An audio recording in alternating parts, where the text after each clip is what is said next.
الحمد لله رب العالمين والصلاة والسلام على رسوله الكريم أما بعد فأعوذ بالله من الشيطان الرجيم بسم الله الرحمن الرحيم وإنك لعلى خلق عظيم صدق اللہ العظیم۔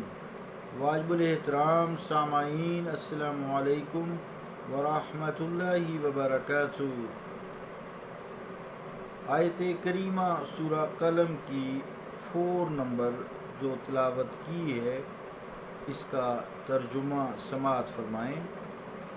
اور بے شک آپ عظیم اخلاق کے مالک ہیں، اللہ کا قول سچا ہے جو بڑی عظمت والا ہے۔ عزیزان گرامی قدر، اس آیت کے حوالے سے آپ کی شجاعت، قوت، بہادری، ثابت قدمی، بلا خوف دشمن کے سامنے سینہ تان کر کھڑے ہو جانا، پسپا نہ ہونا، اس کا تذکرہ چل رہا تھا۔ تو حضور کی روحانی اور جسمانی قوت کا اندازہ کون کر سکتا ہے؟ خاص طور سے حضور کی جو روحانی طاقت ہے، قوت ہے، اس کا اندازہ لگانا ہمارے لیے ممکن ہی نہیں ہے، ہم اس کا اندازہ نہیں لگا سکتے۔ اللہ تعالیٰ نے اپنے حبیب کریم کو جو جسمانی طاقت اور قوت ارزانی فرمائی ہے، اس کو دیکھ کر بھی لوگ حیران اور ششدر رہ جایا کرتے تھے۔ غزوہ خندق کی مثال لیں، جب مدینہ طیبہ کو مشرکین عرب نے ایک لشکر جرار سے گھیرنے کی کوشش کی، تو اس کی زد سے بچانے کے لیے خندق مدینہ شریف کے ارد گرد کھودنے کا منصوبہ بنایا گیا۔ تو سارے صحابہ رضوان اللہ تعالیٰ اجمعین نے اپنے اپنے حصہ کی کھدائی کی اور اس میں مصروف ہو گئے۔ اتفاق سے ایک جگہ ایسی آ گئی جو سخت چٹان تھی، جس کو توڑنے کے لیے تمام مجاہدین اسلام نے ایڑی چوٹی کا زور لگایا، لیکن اس کو توڑنے میں کامیاب نہ ہو سکے۔ لاچار ہو کر محبوب رب العالمین، رحمت للعالمین، شفیع المذنبین، بالمؤمنین رؤوف الرحیم، میرے اور آپ کے آقا علیہ الصلوۃ والسلام کی بارگاہ اقدس میں حاضری دی اور حاضر ہو کر فریاد کی کہ یا رسول اللہ صلی اللہ علیہ وآلہ وسلم، ایک ایسی چٹان ہمارے راستے میں حائل ہو گئی ہے کہ اگر اس کو یوں ہی رہنے دیا جائے تو خندق کھودنے کی ساری محنت رائے گاں جائے گی اور دشمن اس چٹان کو پل کے طور پر استعمال کرے گا اور مدینہ طیبہ پر دھاوا بول دے گا۔ رحمت عالم صلی اللہ تعالیٰ علیہ وآلہ وسلم نے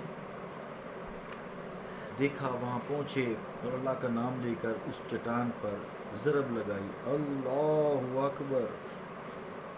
تو امیر المومنین حضرت علی کرم اللہ وجہہ سے ایک گینتی منگائی اور اللہ اکبر کا نعرہ تکبیر بلند کرتے ہوئے اس چٹان پر ایک ضرب لگائی۔ اس ضرب سے اس چٹان کا تیسرا حصہ ٹوٹ کر پرے جا گرا۔ پھر دوسری مرتبہ اللہ اکبر کا نعرہ لگایا اور دوسری ضرب لگائی، اس کا دوسرا حصہ گر کر دور جا گرا۔ تیسری مرتبہ اللہ تعالیٰ کے محبوب علیہ الصلوۃ والسلام نے پھر نعرہ تکبیر بلند کیا، اللہ اکبر۔ تو ضرب لگاتے ہی تیسرا حصہ بھی ریزہ ریزہ ہو گیا۔ وہ چٹان جس پر سارے صحابہ رضوان اللہ تعالیٰ اجمعین علیہم، جن میں حضرت علی مرتضیٰ کرم اللہ وجہ شیر خدا جیسے خیبر شکن شخصیت بھی موجود تھی، اس کو توڑنے سے قاصر رہے۔ اس ذات اقدس و عطر نے جب اس پر اللہ کا نام لے کر ضرب لگائی تو وہ ٹکڑے ٹکڑے ہو گئی۔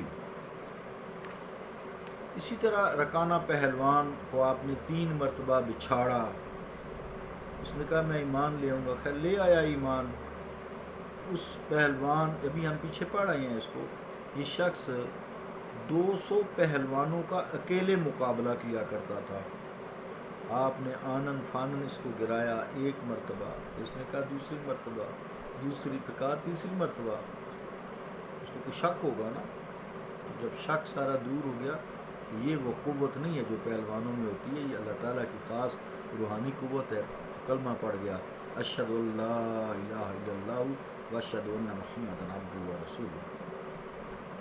اسی طرح ایک دفعہ اس کا بیٹا یزید بن رکانہ، جس کے پاس 300 بکریاں تھیں، حضور علیہ الصلوۃ والسلام کی خدمت میں حاضر ہوا، شاید اپنے ابا کا واقعہ یاد ہوگا، کہنے لگا کہ آپ میرے ساتھ، مصطفیٰ علیہ الصلوۃ والسلام سے کہنے لگا آپ میرے ساتھ کشتی کرے۔ حضور علیہ الصلوۃ والسلام نے فرمایا اگر میں تمہیں گرا دوں تو تم مجھے کیا دو گے؟ کہنے لگا 100 بکری دے دوں گا۔ حضور علیہ الصلوۃ والسلام نے اس کے ساتھ بھی کشتی لڑی اور اس کو گرا دیا۔ پھر اس نے کہا کہ نہیں، آپ دوسری مرتبہ میرے ساتھ کشتی کریں تو تیار رہیں، میں کشتی آپ سے دوسری مرتبہ بھی کروں گا۔ حضور علیہ الصلوۃ والسلام نے فرمایا اچھا اگر دوسری مرتبہ بھی میں نے تمہیں گرا دیا تو کیا دو گے؟ اس نے کہا 100 بکری اور دے دوں گا۔ پھر حضور علیہ الصلوۃ والسلام نے اس کو دوسری مرتبہ بھی گرا دیا۔ تیسری بار وہ عرض کرنے لگا یا رسول اللہ ایک بار اور۔ حضور علیہ الصلوۃ والسلام نے کہا اچھا ٹھیک ہے آ جا۔ پھر اس کا چیلنج قبول کیا اور کشتی ہوئی تو حضور علیہ الصلوۃ والسلام نے پھر اس کو زمین پر ودن نو ٹائم پٹخ دیا۔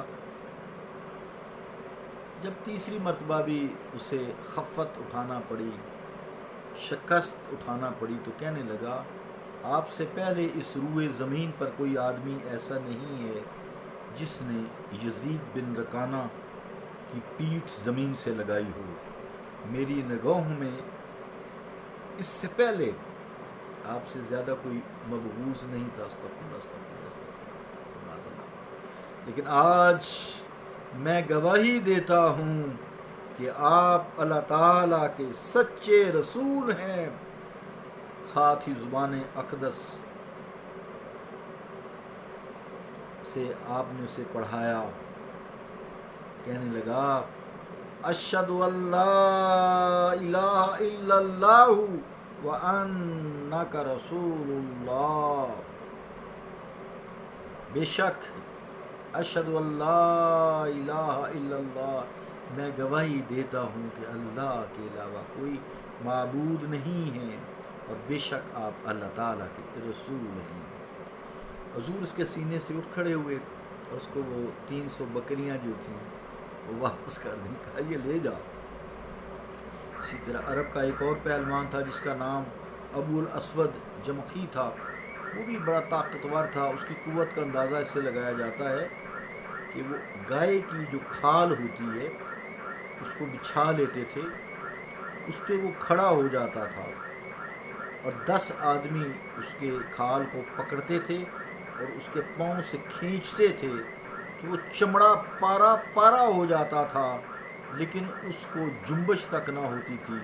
ایسے پہلوان نے اللہ کے معبود کو کشتی کی دعوت دی اور کہا اگر آپ نے مجھے گرا دیا تو میں حضور پر ایمان لے آؤں گا۔ نبی کریم علیہ الصلوۃ والسلام نے اسے ایک بار نہیں کئی بار گرایا، لیکن وہ بدبخت ایمان نہ لایا، یہ اس کی بدبختی کی انتہا تھی۔ صلی اللہ تعالی علی رسول خیر خلقہ محمد وعلی آلہ وصحبہ اجمعین برحمتک یا ارحم الراحمین۔